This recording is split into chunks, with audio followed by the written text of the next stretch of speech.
যদিও আজকের যে অর্গানাইজার যিনি আমাদের চরাঞ্চলের বিশিষ্ট ক্রীড়ানুরাগী আব্দুল রাজ্জাক ফকির ভাই, আর উপস্থিত বিশিষ্ট ক্রীড়া ব্যক্তিত্ব উপস্থিত গাজী শাহজালাল ভাই, যিনি চরাঞ্চলের ক্রীড়াকে আমাদের ফুটবলকে এগিয়ে নেওয়ার জন্য যিনি কাজ করতেছেন, এবং বেলায়েত ভাই, পাশাপাশি যারা আছেন আজকে যারা উপস্থিত সবাই ক্রীড়াপ্রেমী ব্যক্তি।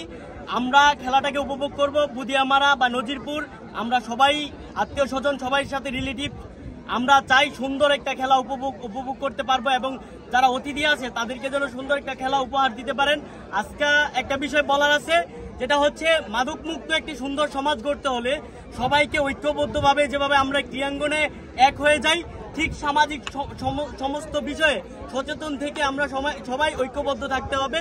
পাশাপাশি আজকের এই খেলা থেকে আমাদেরকে একটা জিনিস খেয়াল রাখতে হবে, বিশিষ্ট ক্রীড়াবিদ আমাদের চরাঞ্চলের একজন ব্যক্তি যিনি হচ্ছেন রাজ্জাক ফকির ভাই, দুঃসময়ে যিনি হচ্ছে খেলাধুলা থেকে বিভিন্ন সময় একটা আমাদের এই চরাঞ্চলকে সারা দেশে এবং নরসিংদীতে সুনাম বয়ে এনেছিল।